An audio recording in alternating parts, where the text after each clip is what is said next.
Bem-vindos ao Da Capa à Contra Capa. Estamos a caminho do dia 10 de junho e, naturalmente, Portugal ocupa a nossa mente e a nossa prioridade quando debatemos grandes desígnios nacionais. E é a propósito desse tema, dessa data, que hoje trazemos a debate o livro Pode Portugal ter uma estratégia? Uma pergunta em ponto de interrogação.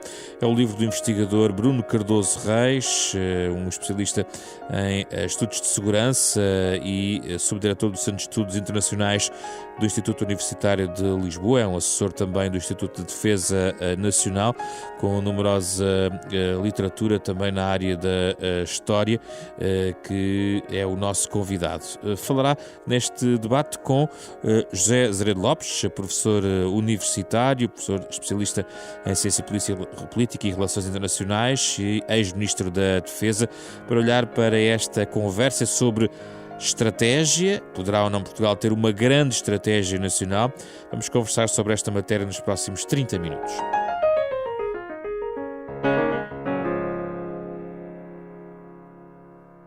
Bem-vindos, Bruno Cardoso Reis, José Azeredo Lopes, obrigado pela vossa disponibilidade. Uma nota de que José Azeredo Lopes junta-se a nós a partir dos estúdios da Renascença em Gaia, e comece já por si, por ser mais distante em relação ao local onde estou aqui em estúdio com Bruno Cardoso Reis.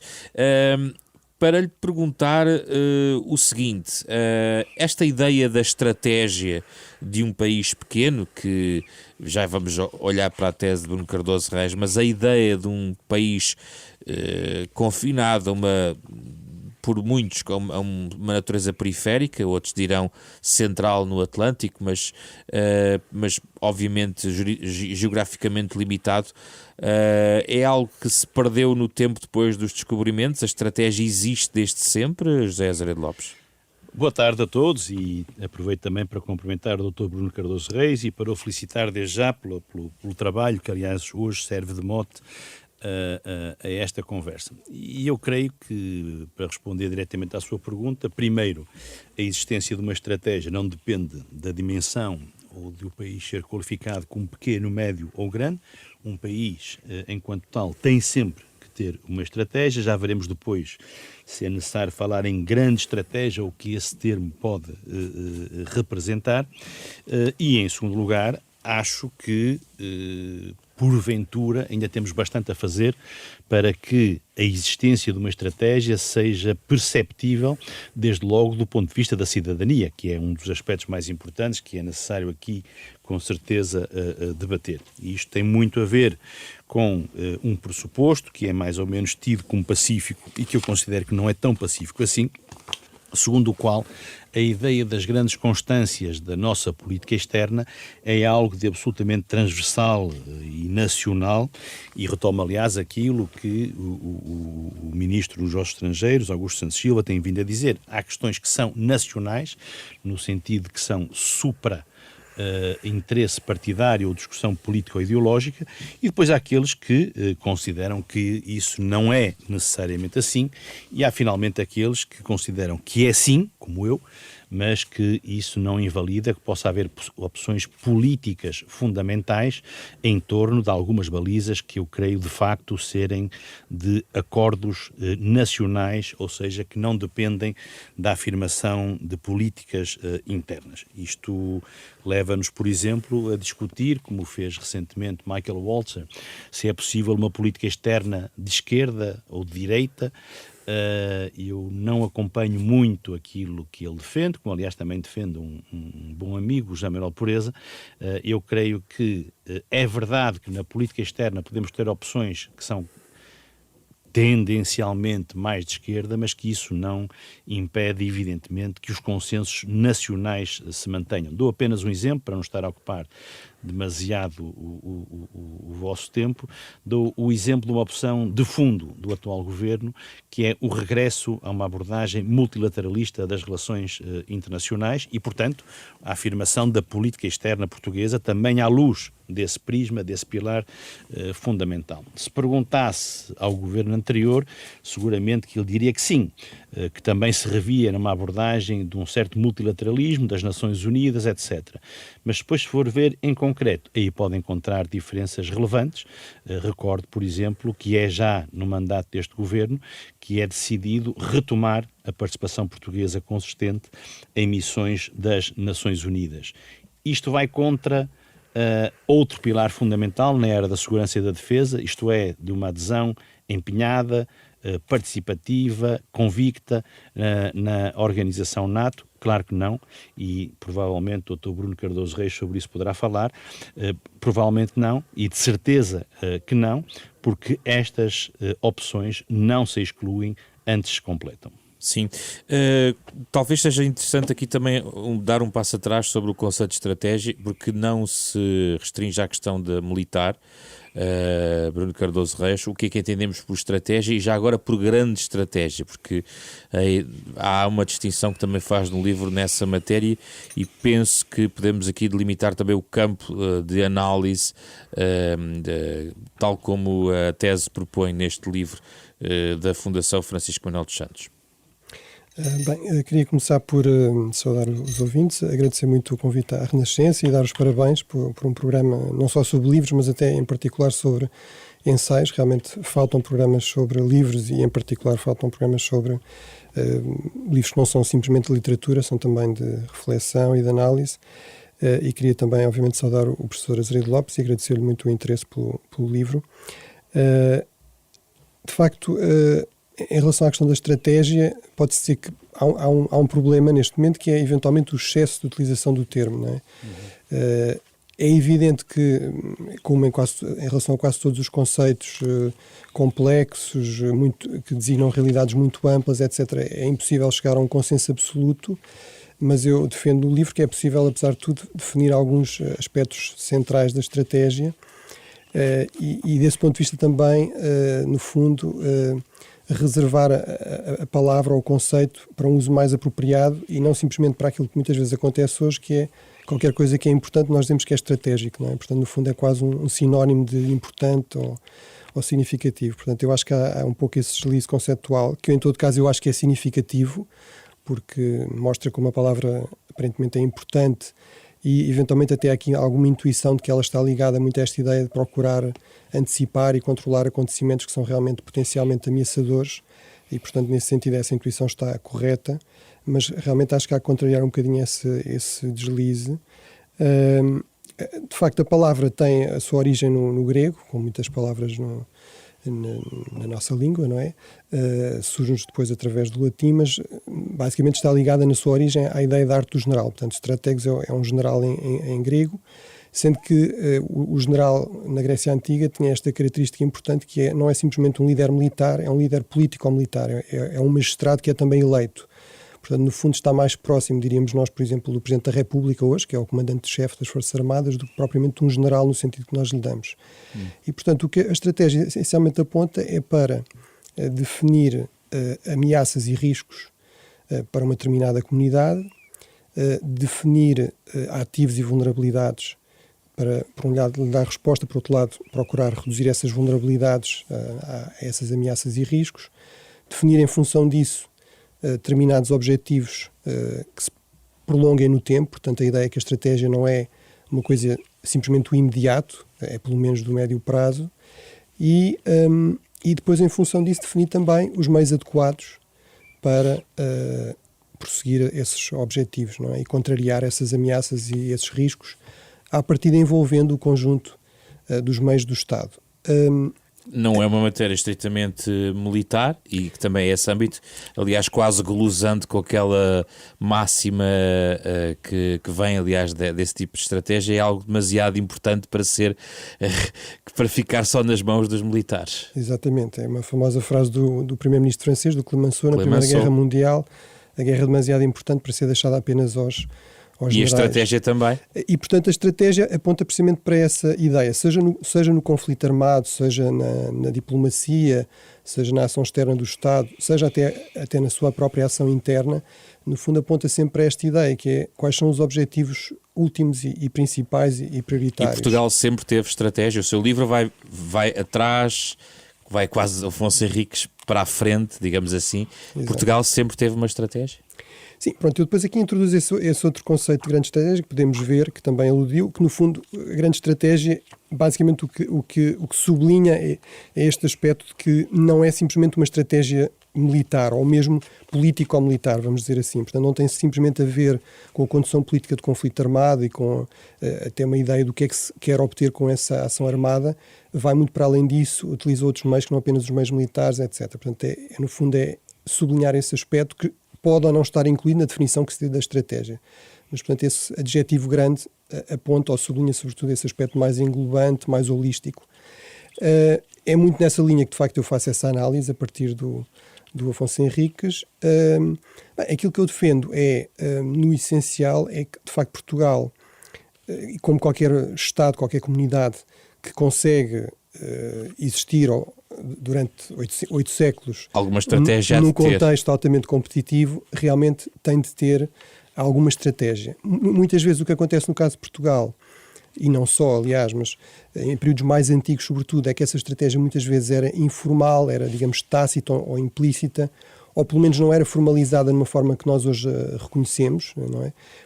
Nomeadamente porque ela era definida basicamente pelo soberano, e o soberano nessa época, digamos, não era uma figura abstrata, não era uma figura do direito constitucional, era de facto uma pessoa concreta, era no fundo o monarca, o rei, e no fundo um grupo de conselheiros muito próximos, e portanto isso facilitava a definição, em contacto próximo, a definição desses objetivos, dessas prioridades.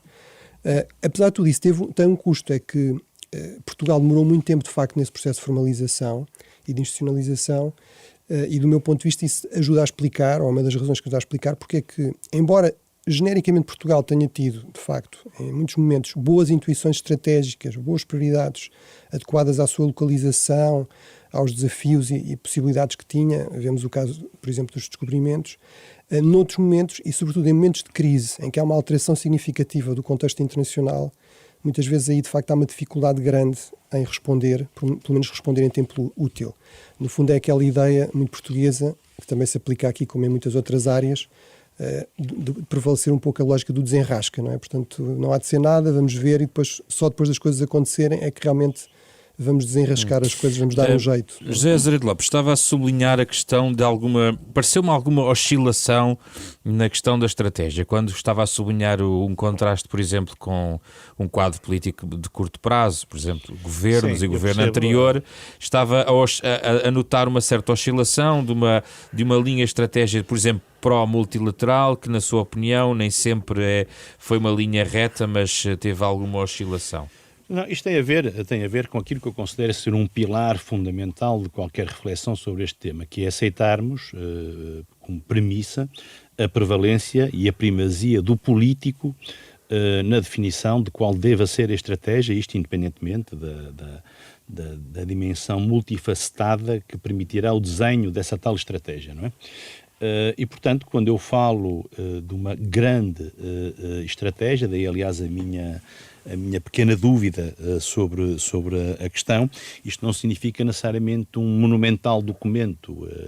Sou tendencialmente bastante crítico de qualquer conceito estratégico de defesa nacional tal como está pensado. Acho que normalmente são documentos bastante eruditos, mas de préstimo praticamente nulo. Nunca vi uma decisão. Está a falar do conceito estratégico?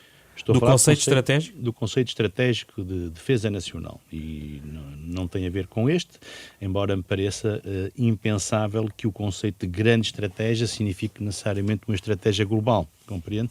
O mais difícil, quando estamos a falar de Estados pequenos ou médios, como é o caso do Estado português, é justamente o de propormos, ou conseguirmos propor, uma série de opções que sejam factíveis, que sejam realizáveis, e como aliás dizia o Dr. Bruno Cardoso Reis, que permitam uma relação equilibrada entre a capacidade e os objetivos. O Conceito Estratégico de Defesa Nacional de 2013, como, aliás, quaisquer outro, não queria particularizar neste. Não, mas é interessante falar nisso, porque é uma das propostas de Bruno Cardoso Reis, faria mais sentido prever uma verdadeira estratégia nacional, com prazos de revisão fixados na lei e mais curtos, do que tem sido o caso do Conceito de Estratégia de Defesa Nacional. Eu não padeço daquela doença de que quem passou por uma função depois tem tendência a invocar aquilo que fez. Sim.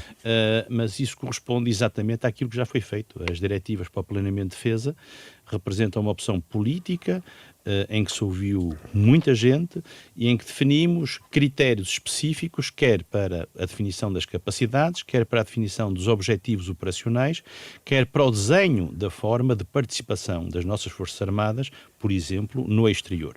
E, portanto, há hoje critérios que estão definidos desde 2018 e isso, a meu ver, é muitíssimo mais útil do que ter um conceito, repito, feito por pessoas muito sabedoras, mas que essencialmente define as nossas prioridades do Ártico até a Antártida, passando pela Ásia. É como se Portugal fosse uma potência global e Portugal é um país global do ponto de vista da língua, do ponto de vista de outras dimensões da política e da ação externa e da nossa representação no mundo, sobretudo através de mecanismos que antes se designavam como soft power, mas Portugal tem, evidentemente, do ponto de vista da expressão das suas capacidades, de ter o bom senso, de ser capaz, com transparência, lealdade, enunciar quais são esses objetivos. Mas já agora deixe-me só sublinhar aqui um ponto.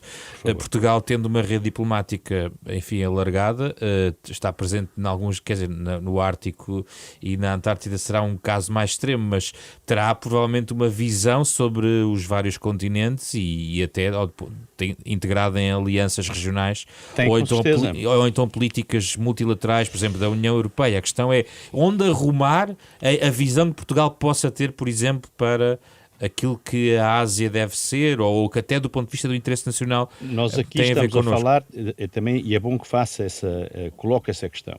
Quando nós falamos em estratégia, estamos a falar de estratégia do país ou de uma grande estratégia essencialmente concentrada naquilo que é o objeto da obra do Dr. Bruno Cardoso Reis, que é a área da segurança e da defesa. Porque este é o segundo pilar que eu acho que é crucial que se perceba de uma vez por todas, que é o de que qualquer dimensão externa da segurança e defesa, aquilo que eu chamo a ação externa da defesa nacional, tem necessariamente que estar integrado num conceito de ação externa mais amplo, aqui essencialmente representado pelos negócios estrangeiros.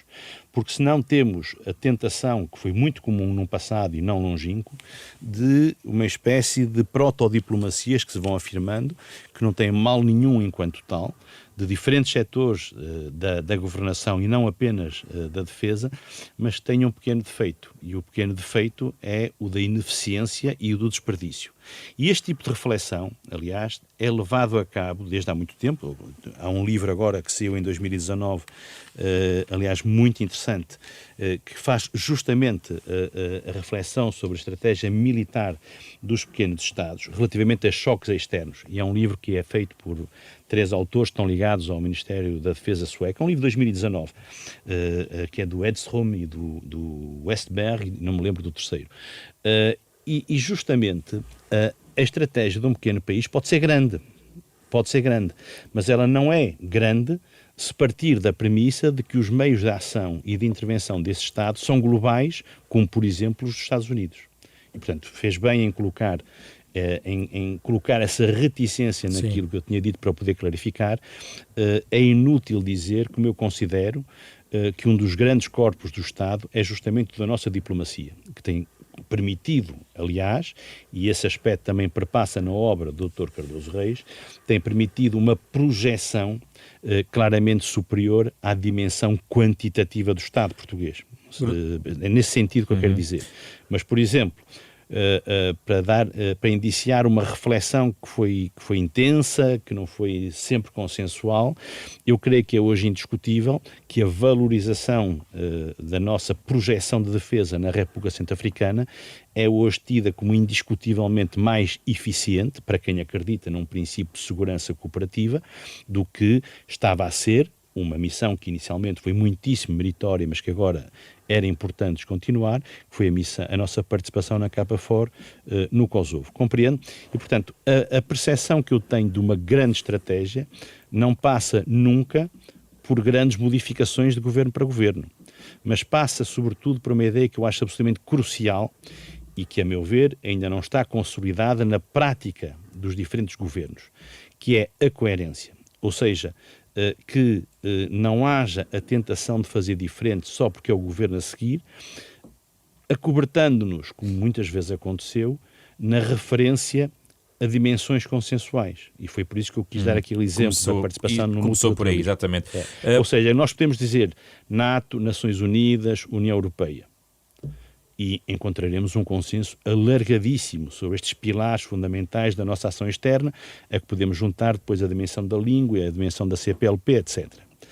Mas o importante não é saber qual é o menu, é saber como é que se cozinha o prato e que linhas de constância é que somos capazes de manter. E os partidos e as forças políticas aí podem divergir na forma de Dou apenas concretizar. um exemplo que pode ser e que demonstra muito aquilo que o próprio Dr. Cardoso Reis tinha dito há pouco, sobre a transversalidade das questões hoje da segurança e da defesa. Como sabe,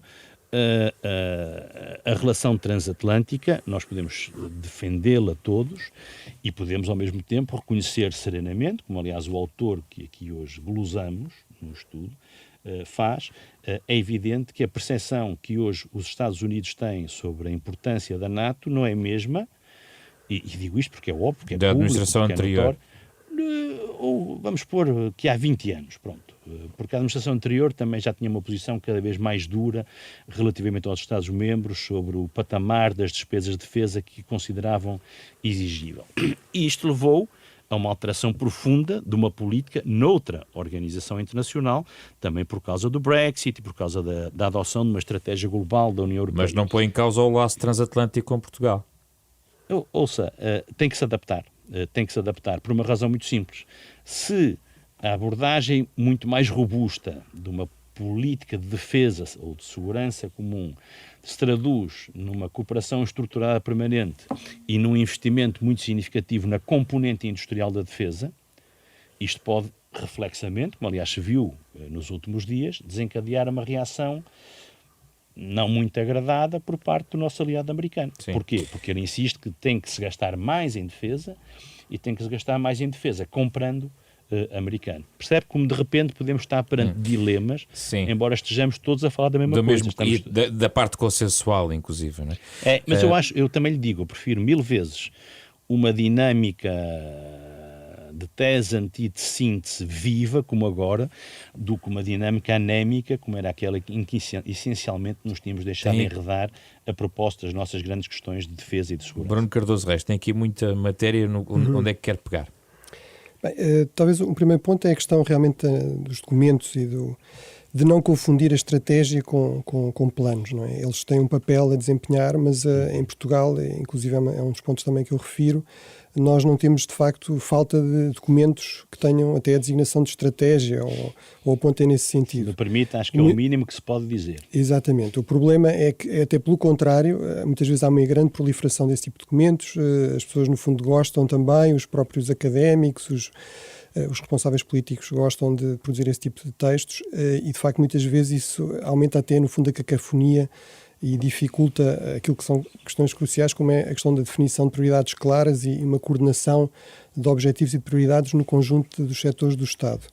No fundo, um dos problemas do conceito estratégico de defesa nacional é que se tem tentado aproximar de ser uma estratégia nacional, ou ser uma estratégia de segurança nacional, por exemplo, a imagem do documento que é feito nos Estados Unidos, sim. Mas na verdade, ao mesmo tempo, tem de funcionar como um documento orientador no campo mais estrito da defesa, não é? E, portanto, há essa ambiguidade de natureza, uma ambiguidade que depois se estende também à questão da implementação. Por exemplo, um documento tão ambicioso como este dificilmente pode ser implementado apenas ao nível do Ministério, não é? E provavelmente para as necessidades do Ministério não é o mais adequado, não é? Deixa-me só interrompê-lo. É tão simples quanto isto. É um documento de 2013. Estamos em 2019.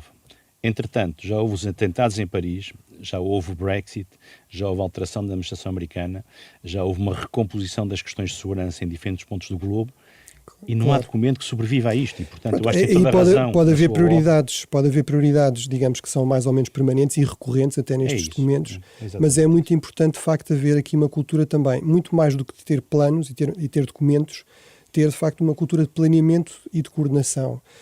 E, portanto, isso permite precisamente esta... É por isso que prevê um Conselho de Segurança Nacional junto ao chefe de governo? Sim, digamos, aqui o desafio deste tipo de ensaios também é, no fundo, sobretudo para os académicos, é dizer, bem, não façam só críticas, digam também alguma coisa, não é? Sim. Aí o meu esforço foi no sentido mas olha que eu não concordo consigo, mas... Pois, mas já agora, enfim, vamos lá pôr em contraste. Porquê é que deve haver um Conselho de Segurança Nacional junto ao chefe de governo? Eu acho que é um tema interessante de discutir. E o que eu procurei também fazer foi, no fundo, olhar para boas práticas internacionais e, de facto, uma das coisas que impressiona e que é marcante na última década e que eu acho que reflete muito um dado que nós temos estado aqui a referir, esta questão, por exemplo, da eleição do Presidente Trump, que foi inesperada, não é? Ainda há 2 ou 3 dias estava numa reunião da NATO em Madrid e, de facto, a maior parte das pessoas achavam que era impossível ele ser eleito, como hoje em dia há muitas que acham que é impossível ele ser reeleito, e eu acho que é uma possibilidade real.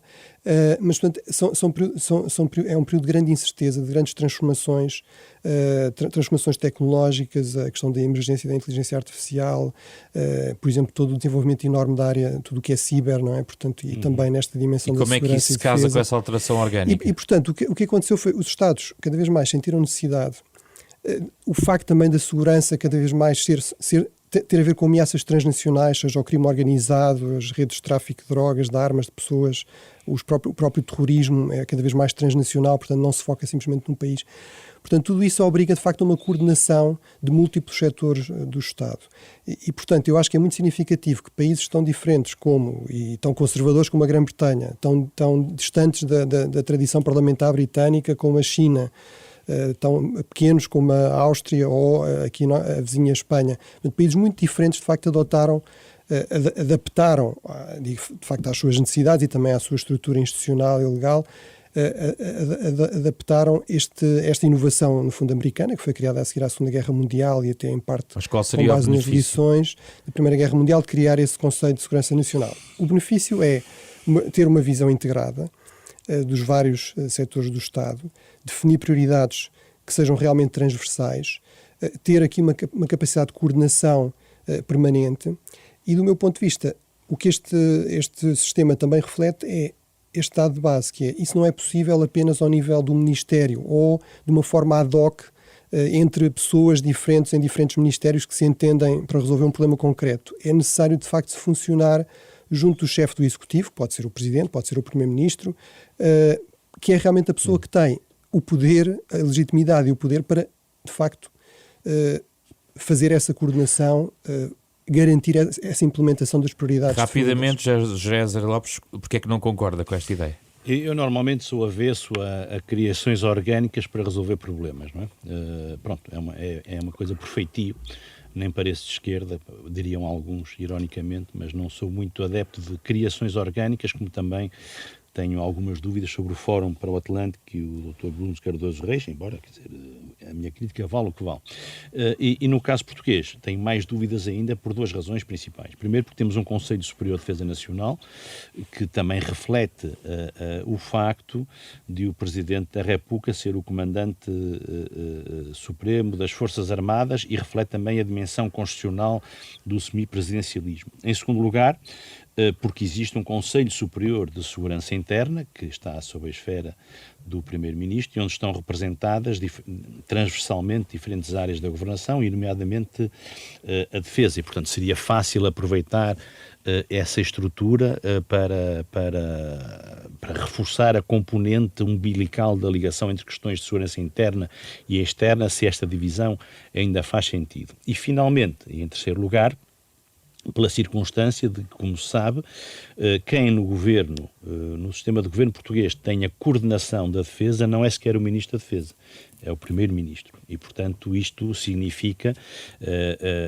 que sem a criação de um novo órgão era, por exemplo, muito fácil adaptar, reforçando ou como opção integrar mais questões destas híbridas de segurança interna e de segurança externa no Conselho Superior de Segurança Interna. Bruno Cardoso Reis, gostava de centrar agora a nossa conversa sobre a questão das prioridades articulada à estratégia e defini-las geograficamente. José Zé Lopes dava aqui um exemplo, por comparação, em termos de áreas geográficas, por exemplo, contrastando a aposta na RCA, portanto na República Centro-Africana, versus o empenhamento militar que Portugal teve durante muito tempo no Kosovo, nos Balcãs.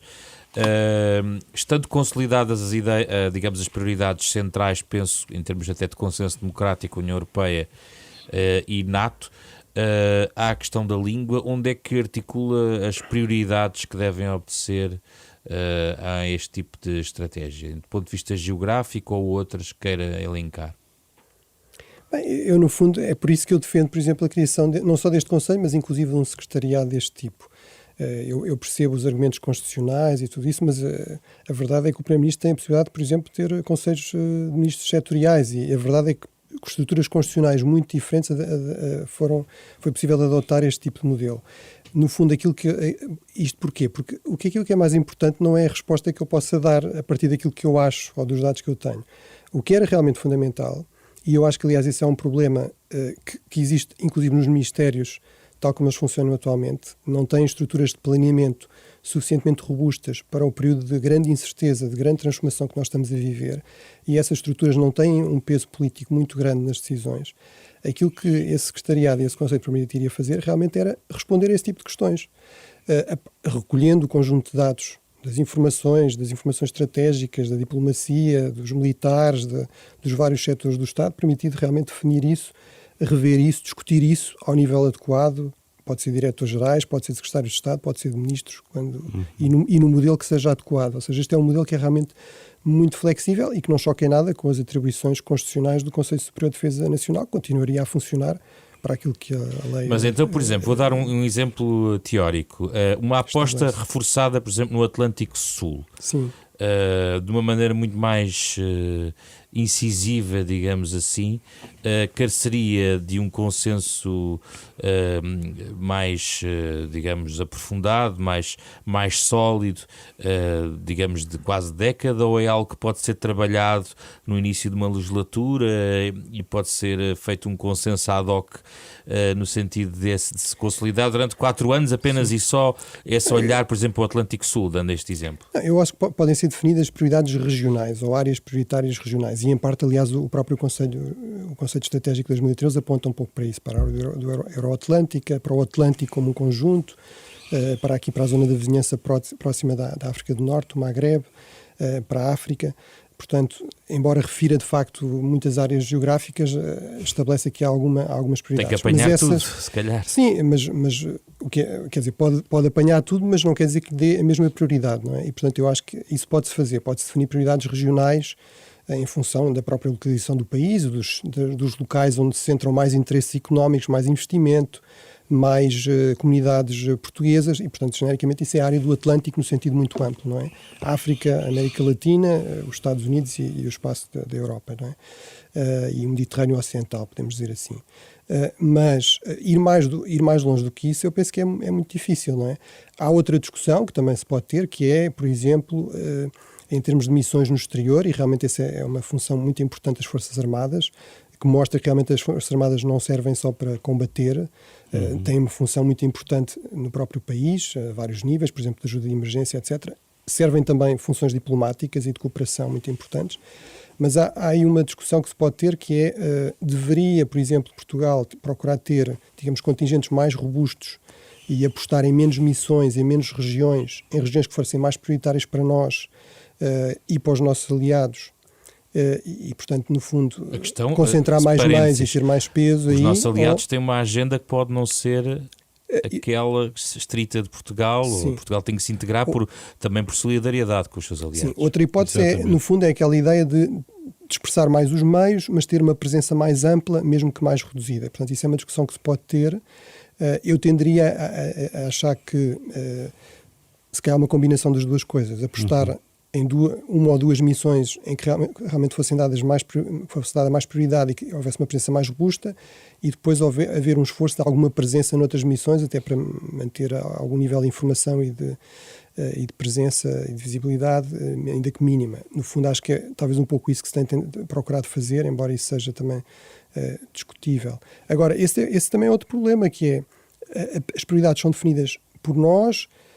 Claro que sim, não é? Tem de ser prioridades nacionais. Agora, Portugal, desde há muitos séculos, realmente, que tem esta noção que a sua segurança e a sua defesa depende também de alianças. Já agora não são só as alianças robustas, militares, não é? Também há os compromissos ONU relevantes. Por exemplo, a missão Portugal no Médio Oriente esteve no Líbano. O Líbano não é propriamente a primeiro ponto onde as pessoas pensam no Médio Oriente. Aí o que eu diria o que seria, mais uma vez, o que é possível dizer em termos genéricos, e assim a priori eu acho que o que faz sentido é procurar o mais possível cruzar e fazer convergir essas prioridades. Ou seja, evidentemente, por exemplo, missões na zona do Sahel, daqui da África mais próxima de nós, é uma zona que para nós é muito importante.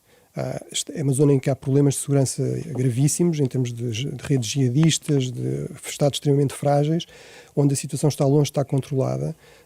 Há países no norte da África que fazem vizinhança imediata com eles, como a Argélia, como a Líbia, em que há problemas sérios, sobretudo na Líbia, mas potencialmente, por exemplo, na Argélia, que são ainda mais importantes e mais próximos para nós. Portanto, é obviamente essa área que também interessa a alguns dos nossos aliados, por exemplo, à França, à Espanha. Obviamente seria uma área a apostar, não é? No caso das missões da ONU, a mesma coisa. Eu diria, apesar de tudo, é verdade que o Líbano não é o Médio Oriente aqui mais próximo de nós, mas é uma região relativamente próxima, e nós temos, de facto, uma política para a zona do Médio Oriente e do Magreb. Portanto, eu acho que aí é ser realmente estratégico, é procurar, mesmo nas missões das Nações Unidas, e todos os Estados fazem isso, por muito boas que sejam as intenções, também há sempre aí uma intenção política e estratégica. José Azeredo Lopes, gostava de ouvir sobre isto. Ouça, desta vez concordo praticamente com tudo aquilo que disse o Dr. Cardoso Reis. Acho que hoje em dia a projeção do conceito de segurança e defesa não é um conceito territorial. Aliás, isso já está afirmado claramente e acho que começa a ser, espero eu, relativamente pacífico. O conceito de defesa tradicional, de estarmos acantonados junto à fronteira, é um conceito que não faz sentido. Portanto, é verdade que a projeção da nossa segurança parte, em primeiro lugar, de uma premissa. Nós não podemos defender-nos sozinhos. Mas não somos só nós. Até grandes Estados não podem defender-se sozinhos. Isso significa que temos de ser coerentes com a ideia de segurança cooperativa que representa a ação externa de defesa de Portugal desde há larguíssimas décadas. Vamos confortavelmente dizer, pelo menos, desde a nossa entrada originária na NATO. Isto significa o quê? Que se acreditamos muito nisso, nós não precisamos de nos especializar, mas temos que perceber que não podemos seguir um caminho paralelo em que reforçamos capacidades como se estivéssemos sozinhos no mundo, ou um caminho cooperativo onde os nossos aliados dizem: gostaríamos que vocês fossem, sobretudo, cooperativos connosco na área em que são mais eficientes. Mas coloca aqui uma questão, desculpe o parênteses, mas para um aliado americano e para alguém que faz parte da União Europeia ter que tomar uma decisão sobre o que pensa sobre o reforço da capacidade de defesa da União Europeia e ao mesmo tempo respeitar aquilo que são, digamos, a influência americana na própria aliança militar que faz parte como a NATO. Claro, mas e o que é que Portugal vamos deve dizer seguir? as coisas com toda a clareza. As relações internacionais são relações de influência, de amizade, de pressão, de resistência ou de dizer não ou dizer sim. É bom que nós tenhamos a noção de que no palco da ação externa há muita negociação, há, por vezes, a necessidade de dizer, olha, isto não, e a necessidade de dizer isto sim, ou gostaríamos que fosse assim. E isto significa, por exemplo, que o Estado português, já aconteceu, pode recusar metas de capacidades que uma organização pretenda, numa fase inicial, definir-lhe. E pode recusar porquê? Por considerar que, à luz daquela que é a sua abordagem, por exemplo, das missões das Forças Nacionais destacadas, não tem a possibilidade, até pela escassez de recursos humanos que é bem conhecida de todos, não tem a capacidade para enfrentar em paralelo metas ou demasiado ambiciosas ou demasiado deslocadas. E pode da definição achar que na estratégica Europa, a defesa da Europa pode não passar pela, digamos, multiplicação ou sobreposição, neste caso, entre o contingente NATO e uma força europeia. Atenção que aí há um consenso absoluto, e mais do que um consenso absoluto, porque às vezes os consensos políticos escondem práticas que não são tão consensuais. Neste caso, nas relações entre a NATO e a União Europeia, tem havido um trabalho muito meritório para justamente respeitar de forma o mais estrita possível um princípio de complementaridade e um princípio de não duplicação. Nós não temos meios suficientes para nos darmos ao luxo de investir agora de forma duplicada em objetivos de defesa comparáveis. Mas nada impede, se me permite dar um exemplo, que no Mediterrâneo possa, perante um objetivo comum de segurança, de direitos humanos, de capacidade, de reforço de capacidade para enfrentar todos os tremendos dilemas que a própria migração naquele mar Mediterrâneo pode causar, nada impede que possa haver uma missão da União Europeia e uma missão similar da NATO. Professor, só uma nota, porque queria clarificar o que disse há pouco. Sim. Quando questionava, por comparação, a questão da República Centro-Africana com o Kosovo, fiquei com dúvidas se pensa que Portugal não deve estar tão empenhado naquele lado, naquele flanco de entrada na Europa, de uma das partes, digamos, da Europa, onde há a questão das rotas das migrações, há o crime organizado e há, inclusivamente, oscilações nacionalistas que podem pôr em causa a segurança da Europa, como vimos na década de 90. Ou seja, eu felizmente estou bastante confortado com aquilo que sempre defendi e que, aliás, é defendido de forma consistente desde há quase 9 anos por todos os Ministérios dos Negócios Estrangeiros que se sucederam em Portugal. A aposta em missões parte sempre de algumas ideias fundamentais. Primeiro, é um bem escasso, e o Dr. Bruno Cardoso Reis, aliás, apresentou bem um dos dilemas principais. É melhor concentrar mais forças em menos missões, ou é melhor um equilíbrio, ou é melhor dispersar-nos por aí. Eu tendo a concordar com ele, é bom um equilíbrio que faz com que, por exemplo, tenhamos 2 missões terrestres muito sólidas na República Centro-Africana e no Afeganistão, mas isso tenha implicado descontinuar uma presença, que aliás era de uma força de reserva, na KFOR. Que eu não devia estar, ou não devo estar assim tão enganado, resulta também da circunstância de os Estados-membros da NATO hoje colocarem claramente a hipótese de repensar profundamente esta missão, uma vez que não é comparável falar-se na KFOR e no mandato que tem com as questões que acaba de suscitar. As questões que acaba de suscitar recolocam na cena internacional, e bem, a meu ver, os Balcãs. Aliás, exatamente. Eu prevejo, por razões que aqui não interessa desenvolver... Não teremos tempo. Mas é muito rápido. Prevejo que, mesmo do ponto de vista político e atentas às sucessivas presidências da União Europeia, que vão todas apontar bastante para leste, que até 2023, de vez, a questão balcânica seja hoje enfrentada como uma questão de segurança europeia. Mas a questão balcânica não é a questão do Kosovo, são questões diferentes. Isso resolve-se com a adesão, eventualmente também, e os critérios da adesão à União Europeia. Mas aí, como disse, isto levava-nos muito longe. Não podemos ir. Eu também gosto do tema, mas não tenho tempo. É um tema que já me ocupou muito e, portanto, sou até maçador no desenvolvimento das questões que ele coloca. Eu também. Também é um tema da minha predileção. Não tenho mais tempo, mas vou gostar de ouvir a sugerir algumas leituras ou algo sobre estas questões de estratégia, como que sempre terminamos os nossos programas. Bruno Cardoso Reis, não sei antes, devo dizer e alertar os ouvintes que o próprio livro tem um conjunto de referências, de leituras para saber mais no final deste livro. Bruno Cardoso Reis. Exatamente. Acho que se acrescentava só ao que foi dito, que há aqui uma vantagem que, sintetizando até o que foi dito pelo anterior Ministro da Defesa, que realmente Portugal tem muitas fraquezas, é um país relativamente fraco em termos de meios e recursos, mas também pode fazer disso um uso inteligente. E, por exemplo, nesta questão, quando os nossos aliados nos pedem coisas que não são muito convenientes, uma forma diplomática de responder é precisamente aquilo que foi dito, é dizer nós não temos meios, não temos capacidades para estar em todo sítio, portanto, gostávamos, mas não podemos. Em relação às sugestões, eu vou incluir uma sugestão que acabei por não incluir aqui nessa lista de leituras adicionais, mas é uma obra recente de um historiador que eu gosto muito, o John Lewis Gaddis, publicada pela Dom Quixote, precisamente sobre grande estratégia, chama-se Da Grande Estratégia, e portanto acho que é uma ótima referência e tem essa vantagem também de estar traduzido em português, o que não é o caso de muitas das obras sobre estes temas. Em termos de filmes, há um filme que eu vi há uns 2-3 anos atrás, protagonizado pela Helen Mirren, que é uma atriz que eu também gosto particularmente, em que ela desempenha o papel de uma oficial britânica, que se chama Eye in the Sky. Não me consigo recordar qual é a tradução portuguesa agora, mas basicamente a história de um ataque com drones, e portanto na Somália, e todas as discussões políticas, militares, jurídicas, etc., que um ataque desse tipo suscita, e eu acho que ilustra muito bem, e funciona também muito bem como filme, mas também ilustra muito bem os tipos de dilemas e de problemas com que os decisores políticos, militares, hoje em dia, se confrontam ao lidar com estes temas da segurança. José Azeredo Lopes, a sua sugestão? Muito rapidamente, a minha primeira proposta, e porque eu acredito que um dos aspectos fundamentais que tem faltado ao debate é valorizar a política.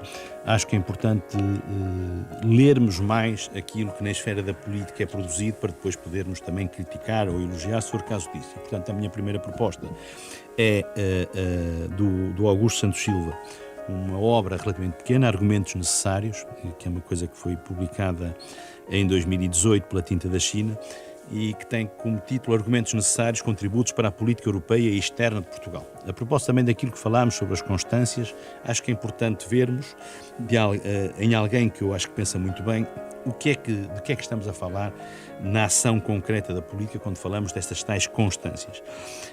A minha segunda proposta é um bocadinho mais provocadora, que é um livro do Steven Levitsky e do Daniel Ziblatt. Eles são os dois, salvo erro, do New York Times, que escrevem um livro que já está traduzido entre nós, que é publicado pela Vogais, em 2018, é Como Morrem as Democracias. Porque eu acho que a ação externa hoje está perante desafios sistémicos muito interessantes, justamente sobre os modelos de organização do Estado e aquilo que o próprio Dr. Cardoso Reis trata também no seu trabalho, embora de forma um bocadinho indireta, de que modo é que a alteração do Estado, de que modo é que os clichés a que nos fomos habituando sobre a territorialidade, sobre o funcionamento das democracias, de que modo é que isto tudo pode afetar as relações internacionais. Devo dizer que os autores não são imparciais, são algo virulentamente contra a atual administração e, portanto, é um livro que tem que ser lido com uma pitada de sal e pimenta e de equilíbrio, mas que pelo menos tem a grande vantagem, e é isto que eu gosto nos livros, mesmo quando não concordo com o que os autores escrevem, que é obrigar-nos a pensar. E acho que este livro nos obriga a pensar e que está bem aparentado com as temáticas que hoje viemos aqui discutir. José Azeredo Lopes, Bruno Cardoso Reis, obrigado pela vossa presença no Da Capa à Contra Capa, uma parceria semanal da Renascença com a Fundação Francisco Manuel dos Santos. Pode ouvir ao sábado às 9h30 da manhã, mas pode voltar a ouvir este debate e sobretudo na sua versão integral em rr.pt, em podcast, nas plataformas digitais habituais. É um programa que esta semana foi feito por Carlos Alberto Vermelho, André Peralta, Ana Marta Domingos e José Pedro Frazão, e regressa na próxima semana, sempre acompanhado com o genérico original de Mário Lajinha, para outro tema em conversa semanal ao sábado na Renascença.